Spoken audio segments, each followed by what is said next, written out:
It sounds like you want a approximately 1,500-word inspirational story based on that title.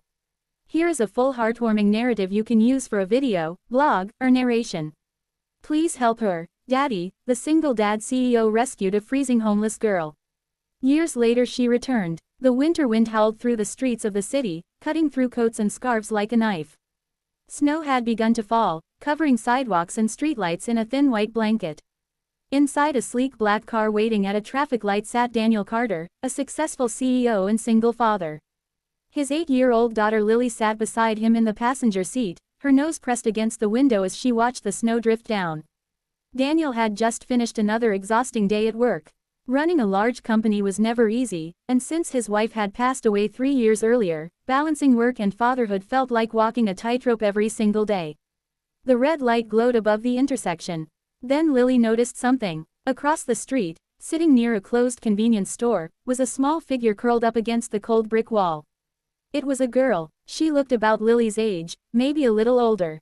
Her thin jacket was far too small for the weather, and her shoes were worn and torn. She hugged her knees tightly, shivering as the wind blew snow across her face. Lily's voice suddenly broke the quiet of the car. Daddy, please help her. Daniel glanced over briefly, then back at the road. Honey, there are shelters that help people, he said gently. Someone will take care of her. But Lily kept staring at the girl. Daddy, she looks really cold. Daniel sighed. The traffic light turned green, and cars behind him began honking. He drove forward, but Lily turned in her seat, still watching the girl disappear behind them. Please, Daddy, what if no one helps her? Her small voice carried something powerful, the kind of pure compassion adults sometimes forget. Daniel slowed the car. For a moment he hesitated. He had meetings tomorrow, deadlines, responsibilities, a company with hundreds of employees depending on him. But then he looked at Lily. Her eyes were full of worry. He took a deep breath. Then he made a U-turn. When they pulled up beside the convenience store, Daniel stepped out into the icy wind. The girl looked up immediately, startled. Up close she looked even smaller than he expected. Her cheeks were pale, and her lips trembled from the cold. Hi there, Daniel said gently. What's your name? The girl hesitated before answering. Emma, Daniel said, kneeling slightly so he wouldn't tower over her. Are you out here alone? She nodded. Where are your parents? Emma lowered her eyes. I don't have anyone. Daniel felt a heavy weight settle in his chest. Behind him, Lily had stepped out of the car too. Without hesitation she removed her pink wool scarf and wrapped it around Emma's neck. Here, Lily said softly. You look really cold. Emma's eyes widened in surprise. No one had ever given her something like that before. Daniel took off his own coat and placed it around Emma's shoulders. Come on, he said. Let's get you somewhere warm. That night changed everything. Daniel didn't just drop Emma at a shelter. After learning more about her story, how she had been bouncing between temporary homes after losing her parents, something inside him wouldn't allow him to walk away. With help from social services, Daniel became Emma's legal guardian. Suddenly, Lily had a sister. And Daniel had 2 daughters. The first few months were not easy. Emma had spent so long surviving on her own that trusting people felt impossible. She barely spoke and often woke up from nightmares. But Lily never gave up on her.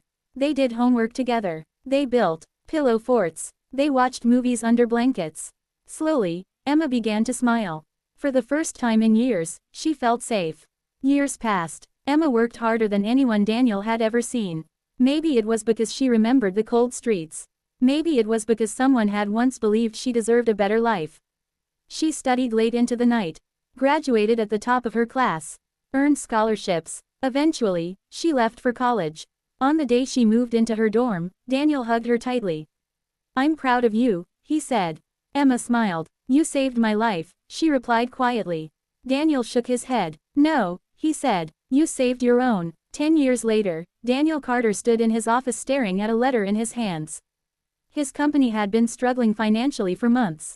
A major deal had fallen through, and investors were pulling out.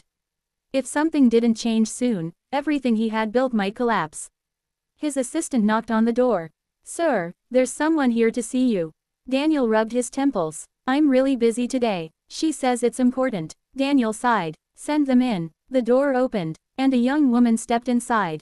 For a moment, Daniel didn't recognize her.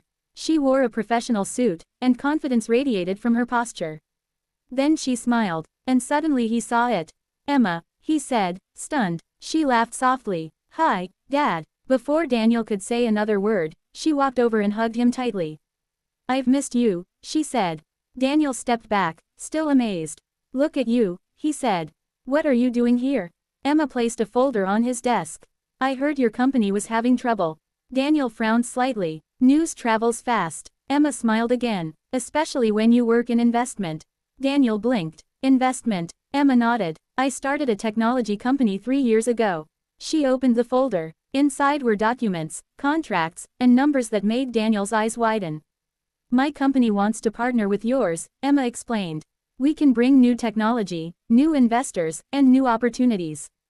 Daniel stared at the proposal in disbelief. This could save everything, he said. Emma looked at him warmly. That's the idea. Daniel leaned back in his chair, overwhelmed. I don't understand, he said. Why would you do this for me?